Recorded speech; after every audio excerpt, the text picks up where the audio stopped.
저녁 시간 사실 바쁜 일도 많고 또 쉬셔야 되는데 이렇게 또 발걸음 교회로 옮겨주셔서 감사합니다. 하나님께서 이끄셨으니 하나님께서 여러분의 마음에 은혜로 채워주실 걸 믿습니다. 여러분 전체 제목이 뭐지요? 우리는 주의 움직이는 교회입니다. 근데 이게 복음성가 제목이기도 합니다. 그래서 제가 그래도 한 번은 들려드려야 될 것 같아서 사실 이걸 주제가로 할까도 했는데 여러분이 좀 어려우실 것 같아서요. 이건 좀 들려드리겠습니다. 그래서 우리 저기 미국의 우리 재림교회 목사님하고 사모님들인지 제가 정확하게 잘 모르겠습니다. 목사님은 남자분은 목사님이고 옆에 계신 분이 사모님 같고요. 다른 여자 두 분은 제가 정확하게 모르겠습니다. 어쨌든 우리 재림교회에 있는 분들입니다. 찬양하는 거 가사 한번 잘 들어보시기 바랍니다.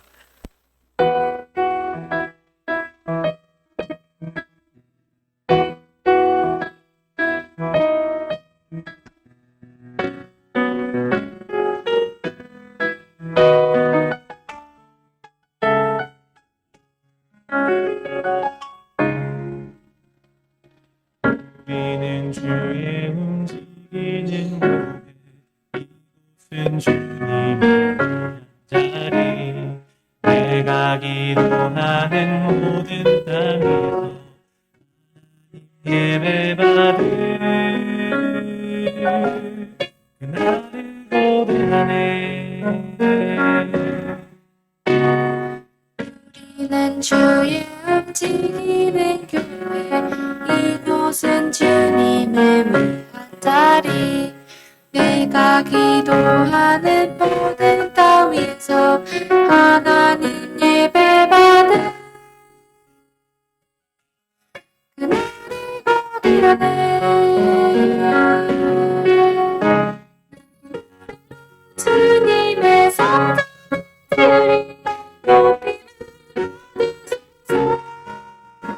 이스라엘 찬송 중 주님은 거룩하십니다. 두 손 들어 주님을 만나에 갈매하리, 구름 날개 사이에 임하신 것처럼 내 임하소서.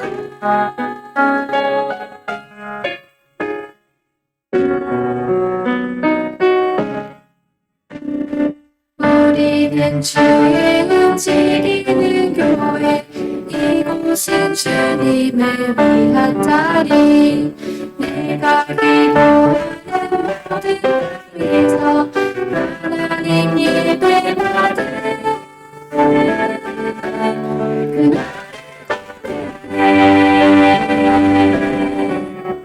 나의 노래로 주님의 성전에 드리 높이를 받으소서. 이스라엘 찬송 주하신 주님은 거룩하십니다. 두 손 들어 주님의 보좌를 받으고 온 나라에 경배하리, 구름 날개 사이에 임하신 것처럼 내 임하소서. 나의 노래로 주님의 성전에 드리 높이를 받으소서.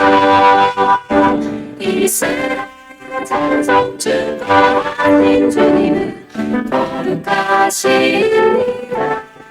두 손 들어 주님의 보좌를 받들고 온 나라에 경배하리, 구름 날개 사이에 임하신 것처럼 내 임하소서.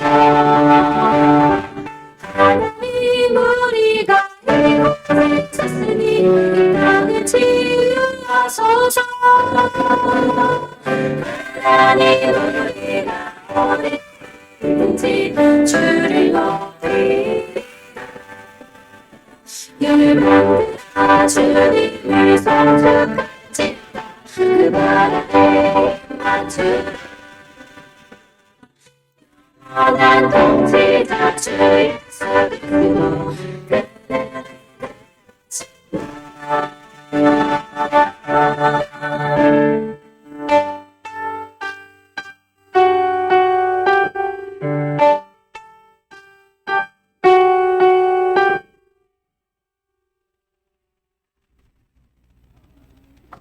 어떻게 우리 어르신들에게 노래가 어떻게 다가왔는지 잘 모르겠습니다. 괜찮았나요? 네, 좋으신가요? 네. 하여튼 저는 이 제목이 참 마음에 들었습니다. 우리는 주의 움직이는 교회. 우리 한 명 한 명이 교회입니다. 그죠? 하나님께서 함께 하시면 한 명 한 명이 교회가 되고 하나님께서 우리를 그분의 도구로 사용해 주실 것을 믿습니다. 그래서 어저께 저희가 살폈던 내용입니다. 우리를 뭐하게 하시는 하나님이에요? 움직이게 하시는 하나님. 여호수아에게 주어진 첫 번째 명령은 일어나 요단을 건너라는 거였습니다. 오늘도 저에게 그런 명령을 줄 텐데 그냥 움직일 수 없었습니다. 어저께 했던 중요한 내용 중에 하나가 오늘 우리에게 필요한 건 뭐라고요? 새로운 진리가 아니라 옛 진리, 이미 전해진 진리가 새롭게 우리 마음에 적용 와닿는 일입니다. 여호수아에게 무슨 말씀을 계속 반복해서 주셨지요? 두려워하지 말라, 놀라지 말라.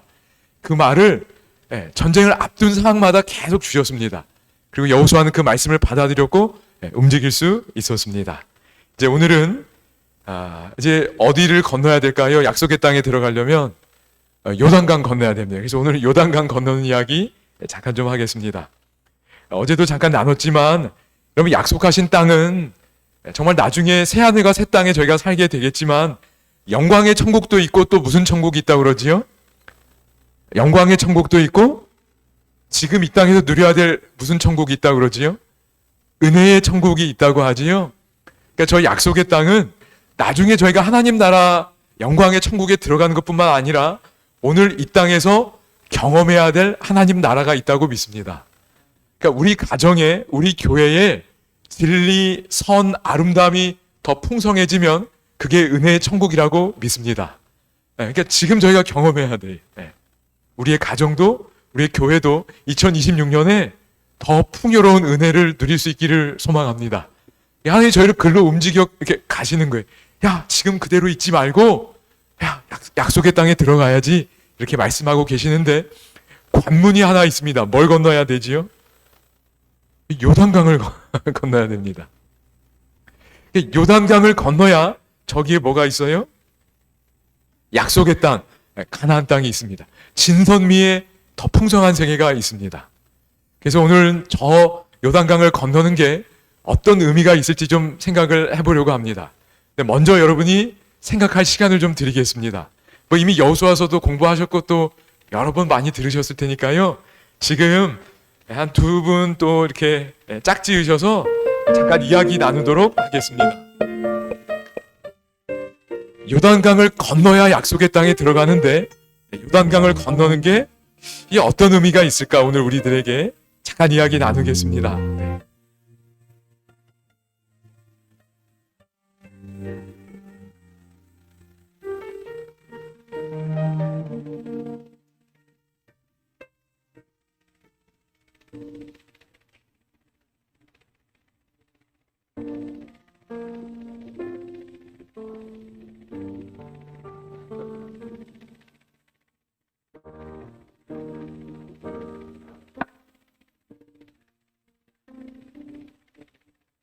제가 2분 드리겠습니다. 1분씩 서로 이야기 나누시면 될 것 같습니다.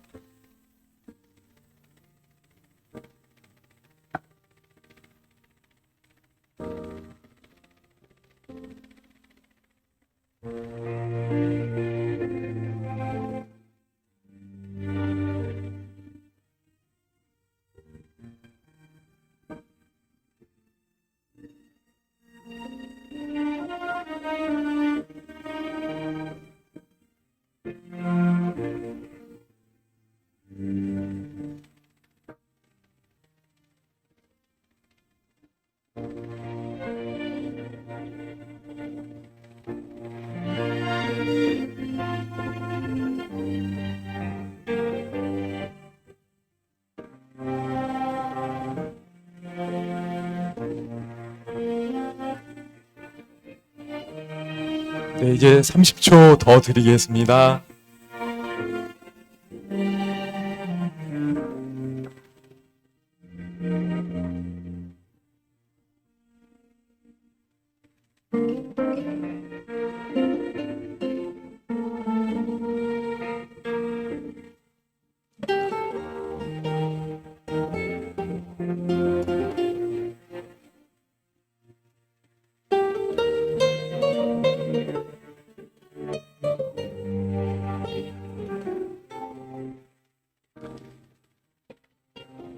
네, 감사합니다. 이제 또 좀 함께 생각해 보도록 하겠습니다.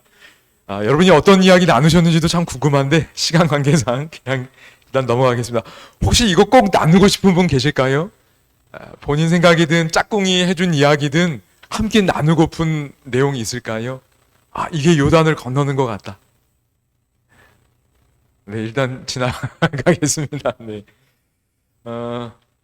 여호수아 4장 23절에 보면 성경에 하나님이 어떤 하나님인지 나와 있습니다.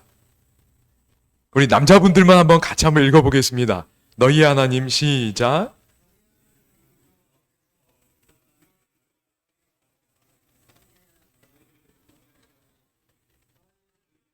여호와께서 우리 앞에 홍해를 말리시고 우리를 건너게 하심과 같았나니. 아멘. 하나님은 어떤 분이시지요? 자꾸 뭘 건너게 하십니다. 그지요?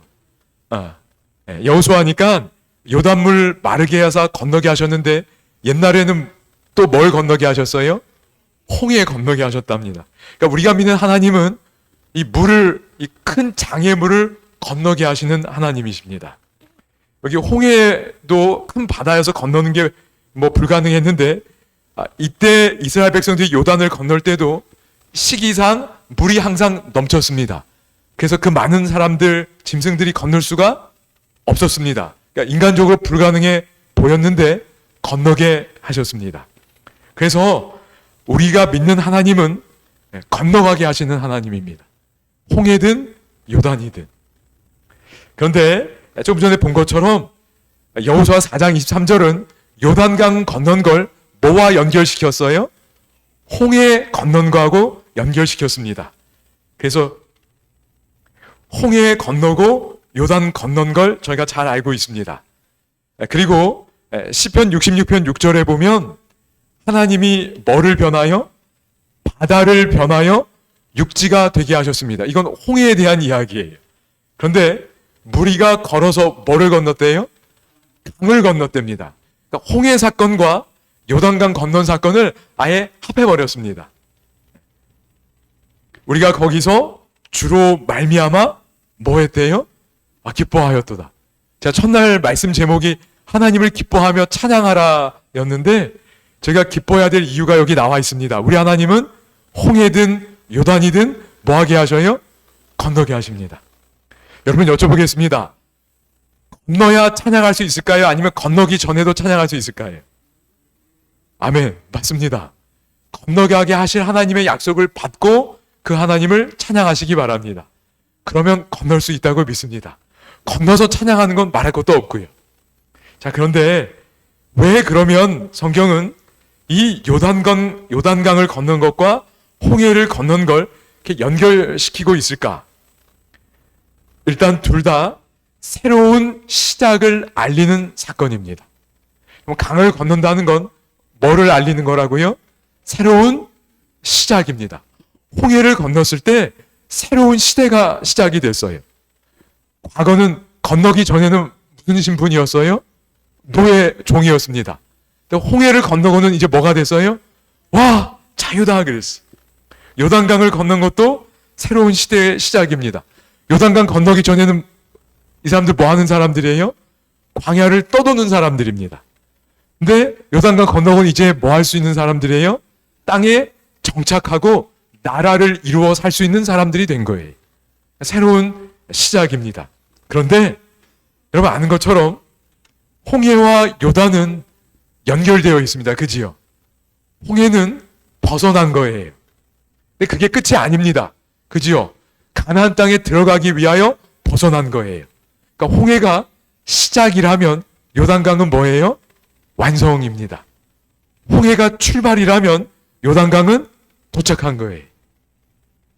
그래서 홍해와 요단강은 이렇게 연결되어 있습니다. 시작했고 완성된 거예요. 여러분 그런데 고린도전서 10장 2절 말씀 보면 저 홍해 건넌 걸 뭐라고 연결하지요? 구름과 바다에서 뭐 받았다고 그래요? 여러분 잘 아십니다. 침례 받았대요. 여러분 홍해를 건넌 게 침례라면 요단강 건넌 것도 침례랑 또 다른 침례랑 연결할 수 있지 않을까요? 네? 맞습니다. 여기 보면 여러분 아시는 것처럼 복음서에 보면 여기 마가복음 1장 8절입니다. 이거 누가 한 얘기지요? 침례 요한이 한 이야기입니다. 나는 너희에게 뭐로 침례 베풀었다? 물로 침례 베푸는데 내 뒤에 오시는 분 예수님은 너희에게 뭐로 침례 준대요? 성령으로 침례를 주신대요. 그러므로 홍해를 건넌 게 물 침례라고 한다면 요단강 건넌 건 무슨 침례라고 할 수 있을까요? 성령으로 침례받는 겁니다. 그러니까 홍해를 건너서 물 침례를 받는 건 출발하는 겁니다. 근데 완성이 되려면 무슨 침례 받아야 돼요? 성령의 침례를 받아야 이게 요단강을 건너는 겁니다. 그럼 내가 성령의 침례를 받았나? 여러분 물 침례는 다 받으셨지요? 네. 그럼 제가 성령의 침례도 받아야 된다고 생각을 할 수 있다고 믿습니다. 그러니까 내가 요단강을 건너는 건 성령의 침례를 받는 거예요. 뭐 여러 가지로 생각할 수 있습니다. 제가 성령의 열매 맺는 것, 풍성의 열매를 맺는 것도 성령의 침례를 통해 이루어질 수 있다고 믿습니다. 그리고 또 하나는 이런 겁니다. 실제로 성령의 침례를 받은 사람들이 어디에 나오지요? 사도행전에 나옵니다. 여기 보니까 성령이 충만했어요. 성령의 침례를 받은 겁니다. 그러니까 뭐 할 수 있었어요? 하나님의 말씀을 전할 수 있었습니다. 그러니까 하나님의 일을 할 수 있었던 거예요. 구약에도 이렇게 나옵니다. 여기는 그 성전 짓는 이야기입니다. 하나님의 영을 그에게 어떻게 했대요? 충만하게, 되게 부사를 내립니다. 그랬더니 하나님이 주신 설계도에 따라서 성전의 기구들을 만들 수 있었다는 거예요. 그러니까 이 경우도 성령 충만하면 뭐를 할 수 있어요? 하나님의 일을 할 수 있는 겁니다. 여러분, 그러므로 저희가 교회에서 일하는 모든 직분들은 성령의 충만을 받도록 초청하는 과정이라고 믿습니다. 그러니까 그냥 내 힘으로 하지 마시고 저희 모두가 어떤 직분이든 여기 기록된 대로 성령의 충만함을 구하고 경험할 수 있기를 간절히 바랍니다. 그러니까 그렇게 하는 모든 과정이 다 요단강을 건너는 겁니다. 여러분, 또 요단강을 건넌 이야기가 열왕기하 2장에 나와요. 이거 무슨 이야기지요? 한번 눈으로 한번 봐보시기 바랍니다. 열왕기하 2장은 두 사람이 요단강을 건넜다가 나중엔 혼자 건넙니다. 여기 보니까 누가 건너지요? 처음에는요? 엘리야와 엘리사가 건넙니다. 여러분, 엘리야와 엘리사가 여기 보면 물을 침에 겉옷 가지고 쳤더니 강이 어떻게 돼버렸어요? 갈라지고 말라버렸습니다. 그 두 사람이 뭐 했어요? 요단강을 건넜습니다. 이 다음에 엘리야 어떻게 됐지요? 하늘로 올라갔어요. 그러니까 뭔가 큰 변화가 일어나는 거예요. 그 사람은 이제 하늘의 사람이 된 겁니다. 굉장한 변화가 일어난 거예요.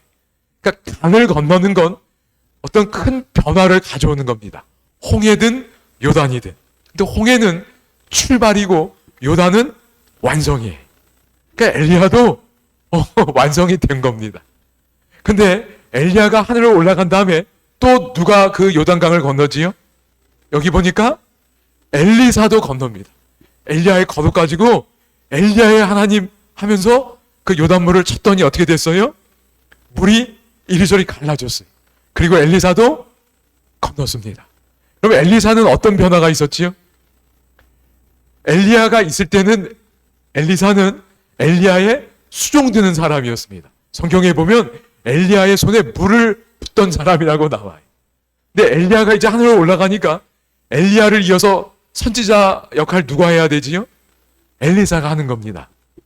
그러니까 엘리사가 선지자 역할을 시작하는 게 요단강 건넌 거로 나오는 겁니다. 그러니까 만약에 오늘 내가 하나님의 어떤 역할을 새롭게 시작이 되면 그것도 뭐가 될 수 있는 거예요? 요단강을 건너는 경험이 될 수 있습니다. 그래서 홍해를 건넌 게 여러분이 경험하셨던 것처럼 침례를 받고 그리스도의 자녀로 태어나는 거라면 요단강을 건너는 건 그리스도의 일꾼이 되는 겁니다. 그리고 또 그것도 이렇게 초보가 아니라 뭔가 능숙하게 엘리사처럼 그 다음에 사도행전의 제자들처럼 성령의 충만함 속에 주어진 역할을 감당할 수 있게 되는 게 요단강 건너는 거라고 생각이 됩니다. 그러니까 오늘 우리가 이 경험해야 될까요? 아, 맞습니다. 호계만 건넌 채로 있으면 안 됩니다. 그지요? 이스라엘 백성들이 요단강을 건너 약속의 땅에 들어간 것처럼 저희도 성령의 충만함을 입고 엘리사처럼 하나님의 사역에 깊이 들어가야 될 줄로 믿습니다. 그 경험이 문막중학교의 성도님들의 2026년도 경험이 새롭게 되기를 소망합니다. 여러분 정말 소원하시지요? 저도 정말 소원합니다. 요단강 건너고 싶어요. 엘리사처럼 말이지. 우리 신앙 선배님들의 하나님, 그 하나님이 오늘 우리 각자에게 임하셔서 그렇게 활동할 수 있다면 여러분 얼마나 행복할까요? 여러분 그래서요, 좋은 교회, 위대한 교회는 이 두 가지가 잘 일어나는 교회라고 믿습니다.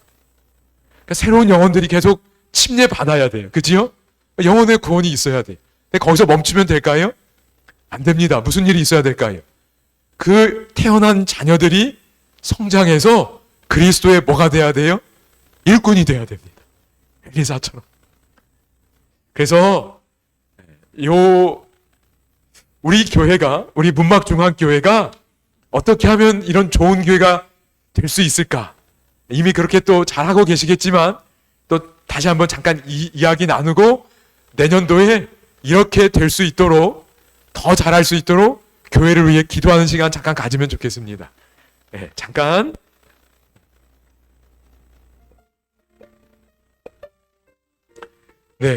이렇게 되기 위해서 우리 교회가 어떻게 하면 좋을까 잠깐 이야기 나누시고 또 서로 교회를 위해 잠깐 기도하는 시간 갖겠습니다.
또 이제 같이 말씀 보도록 하겠습니다.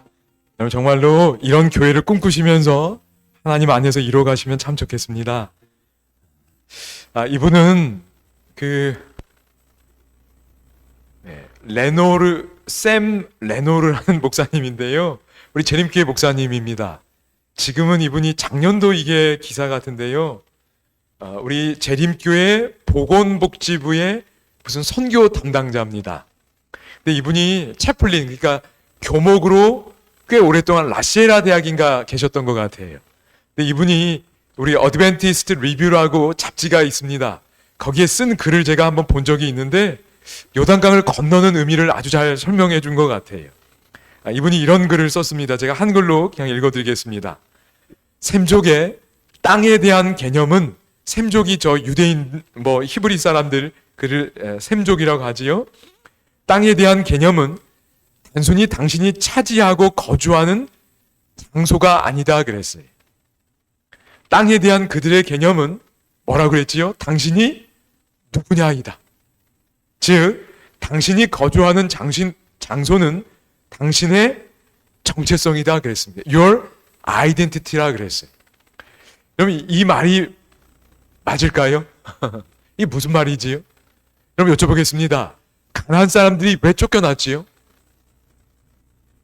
그럼 하나님이 그냥 잘 살고 있는 사람들 그냥 쫓아내신 건가요? 아닙니다. 그럼 그들이 너무나 타락했어요. 그러니까 하나님의 형상을 완전히 잃어버린 겁니다.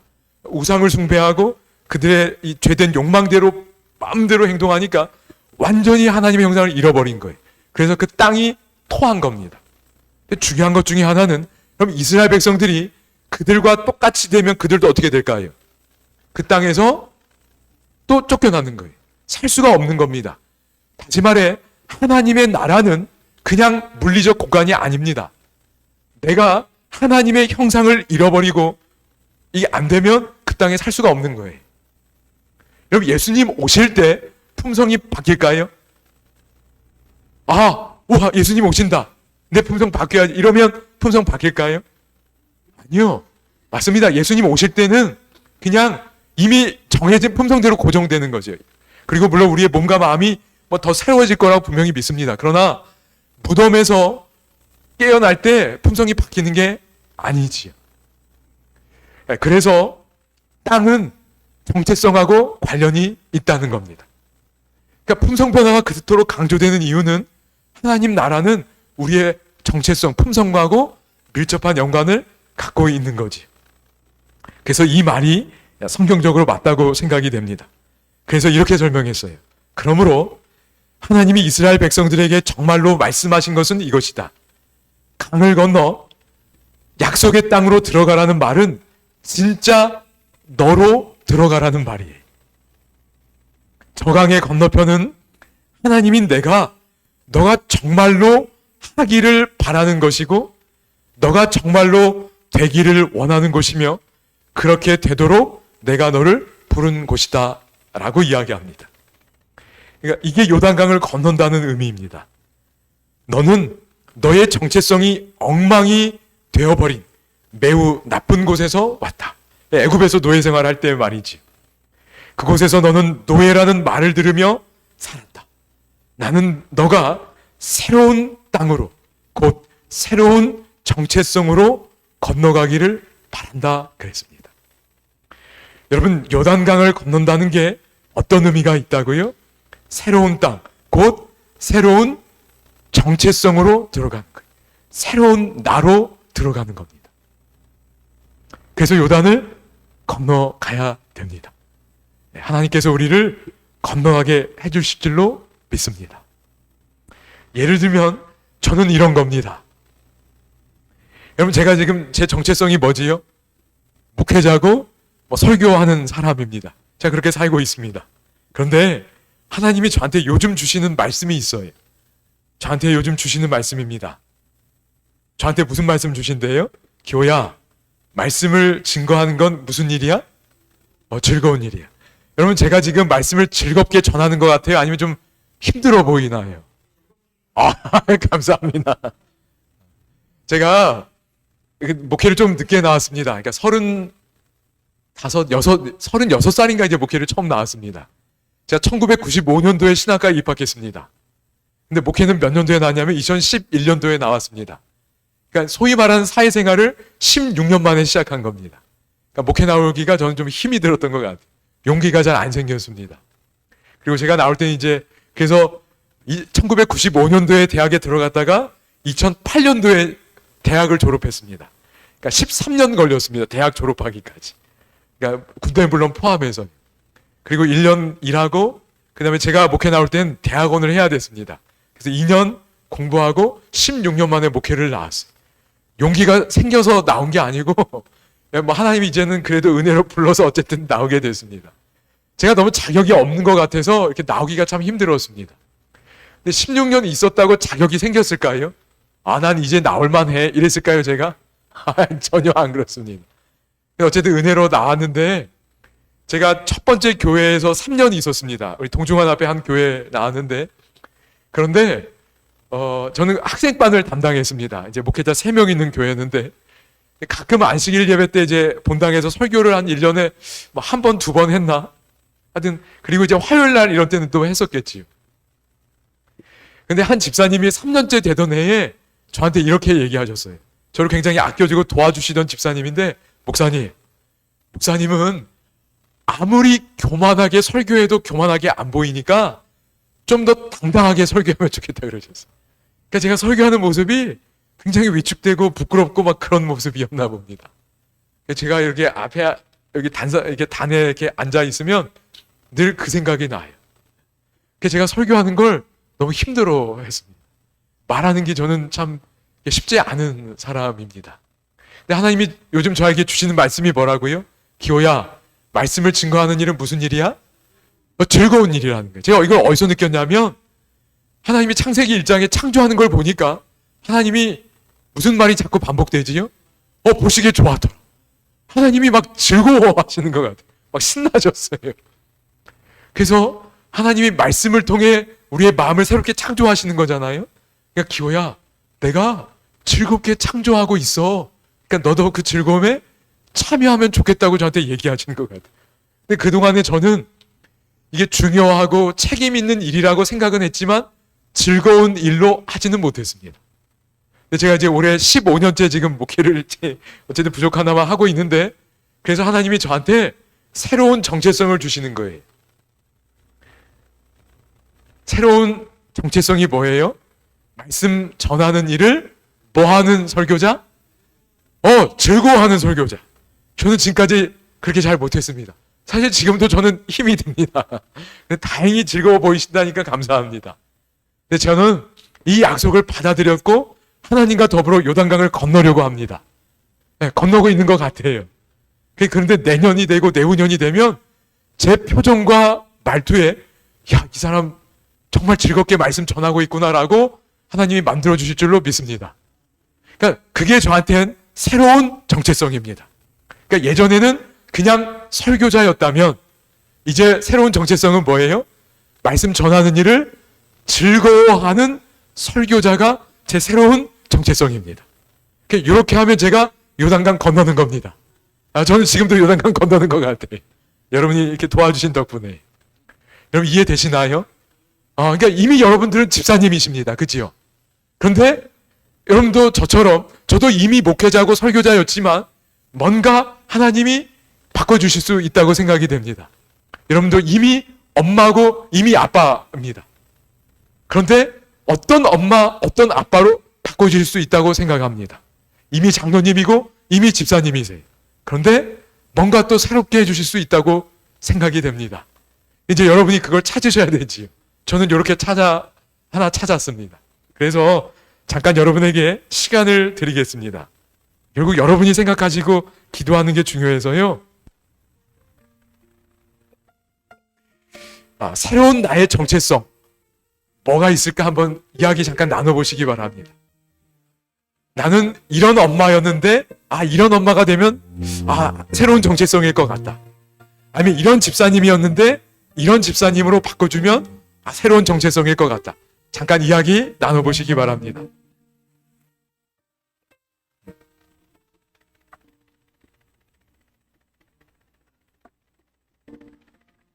지금 당장 정답 아니어도 좋으니까 한번 이야기 나눠보시다 보면 뭔가 생각날 수 있다고 여겨집니다. 네.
네, 감사합니다. 아유, 잘 이야기 또 나눠주셔서 감사합니다. 여러분, 우리가 새로운 정체성 어떤 게 좀 있을까요? 교회 안에서. 예를 들면 저는 이런 거 좀 여러분이 좀 새롭게 되면 좋겠습니다. 여러분 여쭤보겠습니다. 교회에 오시면 주로 말씀을 들으시나요? 아니면 이야기를 많이 하시는지요? 네. 예를 들면 교과 시간에 이야기를 많이 나누시나요? 아니면 이렇게 듣는 시간이 더 많으신가요? 듣는 시간이 더 많으시지요? 내년에는 좀 더 이야기를 많이 나누시면 어떨까요?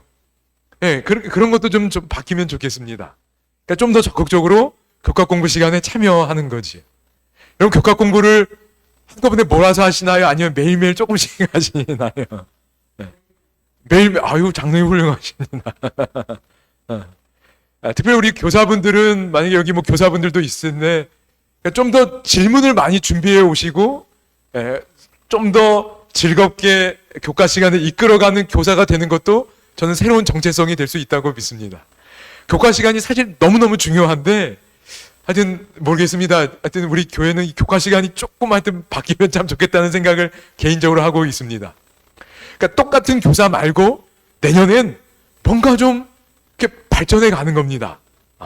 질문도 더 많이 하고 교과 공부도 더 많이 생각하고, 그래서 똑같은 패턴대로 하지 않고 뭔가 바뀌어가면 요단강 건너는 겁니다.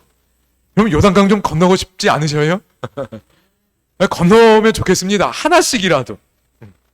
그러면 교회 분위기 많이 달라질 수 있다고 믿습니다. 그러니까 하나님이 우리 각자에게, 야, 아무개야, 요거 하나만 좀 바꾸자. 요거 하나만 건너자 하는 거 있으면 마음으로 받고 기도하고 건너가실 수 있기를 바랍니다. 그게 우리에게도 행복하고 이 신앙 공동체에게도 큰 도움을 줄 수 있다고 믿습니다. 하여튼 하나님께서 계속 여러분이 생각해 보시고 하나님과 대화하시면서 하나씩만 바꿔가시면 좋겠습니다. 여러분 저희가 요거 하나 이제 하겠습니다. 여러분 그런데 요단강 건널 때 하나님이 어떻게 건너라고 하셨지요? 요단강 어떻게 건널 수 있었나요? 맞습니다. 홍해 때는 뭐 특별하게 요구된 게 없었던 것 같아요. 밤새 바람이 불어서 그걸 가르셨습니다. 그런데 여기 그림에 나와 있는 것처럼 요단강 건널 때는 뭐가 앞장섰지요? 하나님의 언약궤가 앞장섰습니다. 언약궤예요. 하나님과 우리의 언약궤가 앞장섰는데 제가 그동안 하나 놓쳤던 게 있어요. 여러분 그래서 계시록 14장 12절에 보면 하나님 백성의 마지막 때 특징이 뭐지요? 하나님의 계명과 예수 믿음을 지키는 자들이. 그러니까 하나님의 법이 앞장섭니다. 저희는 재림교회는 하나님의 법을 굉장히 중요하게 생각하는 백성들입니다. 그 무너진 율법을 회복하며 탄생한 교회입니다. 뭐 틀림없습니다. 그런데 그래서 법이 앞장서는 갑니다. 그래서 저희가 법을 순종해야 되는데 제가 그동안 놓쳤던 게 하나 있었던 걸 제가 최근에 발견했어요. 여러분 그동안은 저 요단강 전까지는 뭐가 이스라엘 백성들이 인도했지요? 구름 기둥, 불 기둥이 인도했습니다. 근데 지금은 뭐가 인도하지요? 저 언약궤가 인도합니다. 차이가 있어요. 언약궤도 하나님의 임재를 상징합니다. 구름 기둥, 불 기둥도 하나님의 임재를 상징합니다. 그런데 저 두 사이에 차이가 있어요. 무슨 차이가 있을까요? 구름 기둥과 불 기둥은 인간의 개입이 필요 없습니다. 그건 말 그대로 그냥 하나님의 임재예요.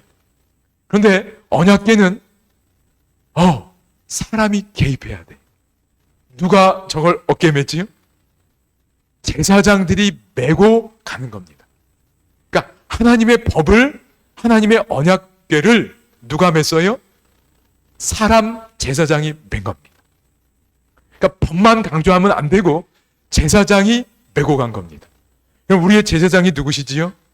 예수님이 저 법을 메고 가신 겁니다. 그러니까 저희는 단순히 법을 따라가는 게 아니고 그 법을 메고 이 땅에 오셔서 한 걸음 한 걸음 살아가신 예수님을 바라보는 거라고 믿습니다. 그러니까 법 따로 예수님 따로 하면 안 됩니다. 예수님을 통해서 그 법을 보는 겁니다. 안식일 계명도 창조주이신 예수님을 통해 그 법을 바라보아야 된다고 믿습니다. 여러분 여기 그래서 여기 보면 주 여호와의 궤를 맨 제사장들의 발바닥이 요단물을 밟으면 갈라졌습니다. 그러니까 법궤가 가른 게 아니고 뭐 그것도 틀린 말은 아니겠지만 그걸 누가 메고 있었다고요? 제사장들. 그리고 그 제사장들의 발이 요단물에 닿으면 갈라진 겁니다. 저는 이걸 예수님의 모습을 보게 됩니다. 저희가 예수님 주목해야 돼. 여기 우리 기본교리입니다. 9장에 보면 그리스도의 생애와 죽음과 부활 챕터입니다. 같이 한번 읽어보겠습니다. 갈바리에서 시작.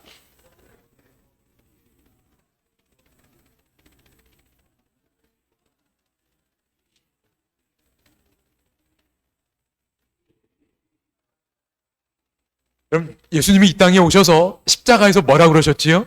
다 이루었다 그러셨어요. 근데 우리 기본교리 설명해 보니까 두 가지 이루셨답니다. 두 가지가 뭐지요? 하나는 완전한 생애를 사셨어요. 이 땅에 사람으로 오셨습니다. 그지요? 한 여인의 자궁에 정말 제가 이해할 수가 없어요. 세포처럼 들어가시고 마치 우리가 태어나는 것처럼 완전한 인간으로 이 땅에 오셨습니다. 그리고 매 순간 완전한 인간으로 한 걸음 한 걸음 사셨어요. 그런데 예수님은 살아가실 때 하나님의 법을 마음에 완전히 받아들이고 순종하며 사셨습니다. 우리가 살 수 없는 그 완전한 생애를 누가 이루셨어요? 예수님이 이루셨습니다. 그리고 두 번째 뭐를 이루셨어요? 완전한 희생을 이루셨어요. 저희가 하나님의 법을 어겼잖아요. 그 죄의 대가를 누가 받으신 거예요? 예수님이 다 가져가신 겁니다. 그래서 예수님은 우리의 구주이십니다. 완전한 생애와 완전한 희생을 이루셨어요. 여러분 아까쯤에 요단강을 건넌 게 새로운 정체성, 하나님의 법에 대한 완전한 순종입니다. 저희는 그렇게 지금까지 이렇게 살아오셨나요? 못 살았나요? 아무도 완벽하게 산 사람이 없습니다. 다 죄인이에요. 다 불완전합니다. 그런데 그 생애를 누가 사셨다고요? 예수님이 사신 거예요.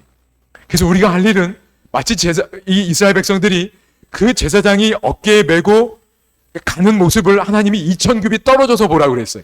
다 볼 수 있도록. 대략 한 1km 됩니다. 모두가 그거 보고 집중하도록 하셨어요. 그러니까 요단강 건넌 겁니다. 저희도 마찬가지라고 믿습니다. 누구 봐야 돼요? 완전한 생애를 사신 예수님을 봐야 됩니다. 저는 아까 말씀드린 것처럼 즐겁게 말씀을 전하는 정체성을 하나님이 지금 넣어주고 계셔요. 제가 누구 바라봐야 될까요? 예수님 바라봐요. 그럼 예수님은 말씀 전하는 일을 즐겁게 하셨을까요? 밥 먹는 것보다 즐거우셨어요. 말씀 전하다 보니까 밥 먹는 것도 생각이 안 나고 힘이 막 나시는 분이셨어요. 제가 그 예수님 바라만 보면 하나님이 건너게 하실 줄로 저는 믿습니다. 제가 제 스스로 힘으로 뭐 건너는 게 아니에요. 저는 계속 그분 바라보면 건너게 하실 줄로 믿습니다. 여러분이 어떤 정체성을 하나님이 넣어주시든 그거 다 예수님에게 있다고 믿습니다. 그 예수님 바라보면 우리도 요단강 건널 수 있습니다. 새로운 정체성으로 살 수 있어요. 그럼 그 희망을 하나님 안에서 가지시기를 바랍니다. 얼마나 감사해요. 하나님은 우리 죄를 용서하실 뿐만 아니라 새로운 사람으로 살아가게 하실 줄로 믿습니다. 얼마나 감사해요. 이 두 가지 여러분 이 연말에 그 예수님을 더 깊이 좀 생각하시면 좋겠습니다. 이 내용은 그냥 지나가겠습니다. 네. 여러분 이분은 여윤수라는 우리 재림교회 청년입니다. 그런데 악기 전공자예요. 무슨 악기 했을 것 같아요? 첼리스트입니다. 첼로 있지요. 근데 이 청년이 제가 뭐 개인적으로 잘 모르지만 하여튼 첼로 신동이었나 봅니다. 그래서 어릴 때부터 첼로를 갖고 놀면서 이렇게 자랐대요. 초등학교 4학년인지 그때는 무슨 재단에 이렇게 영재로 뽑혀가지고 지원을 받으면서 이제 첼리스트의 꿈을 키워갔습니다. 4학년 때인지 5학년 때인지 왼쪽 귀가 안 들리는 걸 발견했습니다.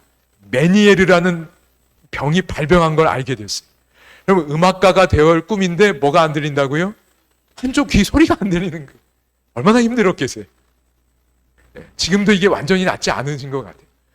그래서 이 어린 소년이 너무 힘들었습니다. 그리고 귀는 평형 감각하고도 관련이 있대요. 귀가 문제가 아니가 생기면 평형 감각이 잘 안 되는 거예요. 그래서 연습하는 것도 너무 힘들었대요. 앉아서 연습하는 것도 너무 힘이 든 겁니다. 근데 이분이 하나님 은혜로 그 시련들을 다 이겨냅니다. 그러면서 이런 간증을 합니다. 잠깐 들어보겠습니다.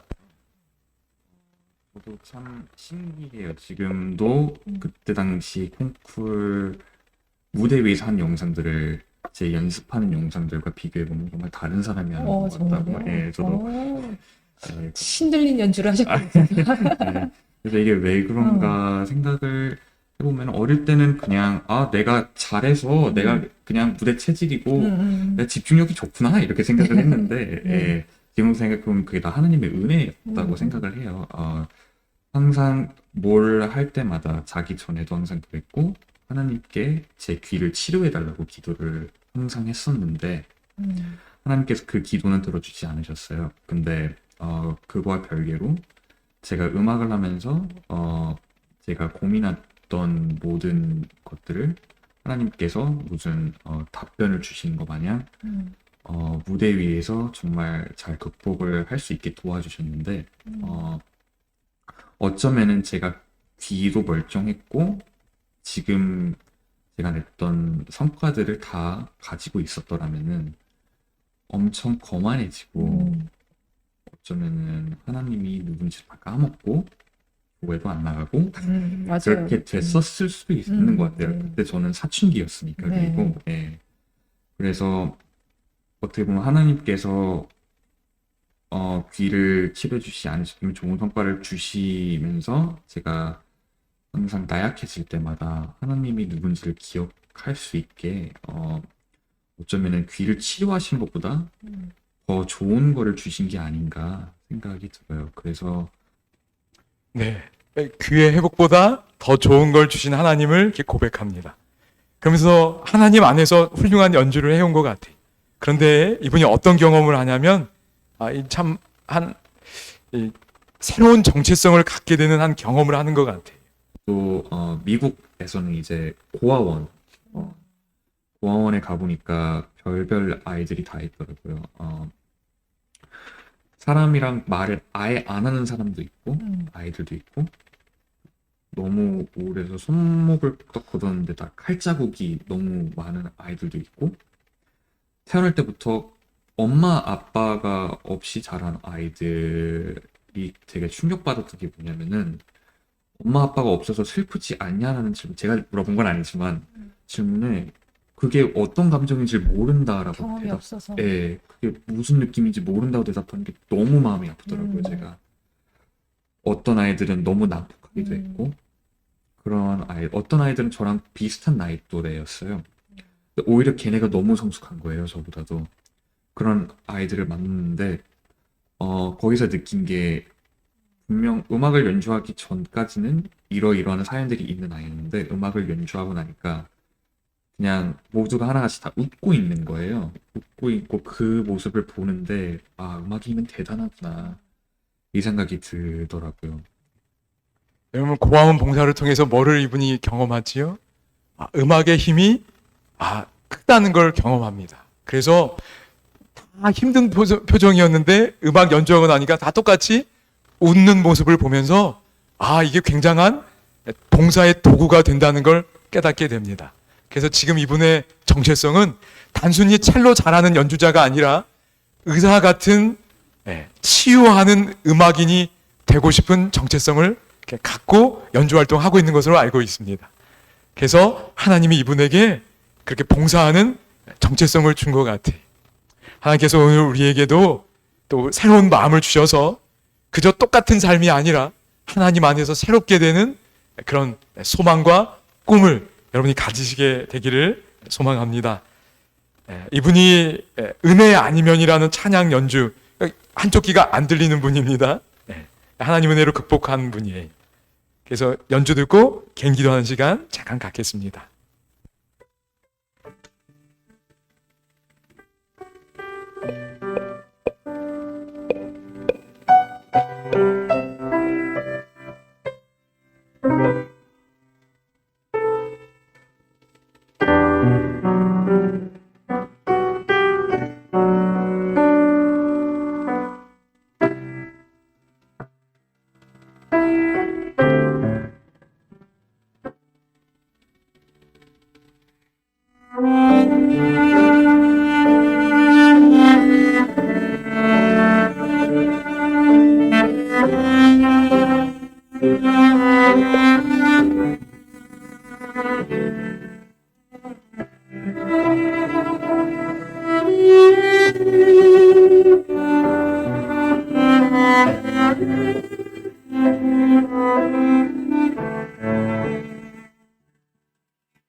잠깐 우리 한 3분 정도 개인 기도하는 시간 갖겠습니다. 홍해를 건너는 것에서 멈추지 않고 요단강도 건너는 신앙 생활이 되기를 원합니다. 두 번째입니다. 그리스도의 자녀로 태어나는 일과 그리스도의 일꾼으로 성장하는 일이 계속해서 일어나는 문막 중앙교회가 되기를 원합니다. 세 번째입니다. 나를 대신하여 완전한 생애와 완전한 희생을 이루신 예수님을 더욱 온전히 바라보며 살아갈 수 있기를 원합니다. 잠깐 개인 기도하는 시간 갖겠습니다.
기도드리겠습니다.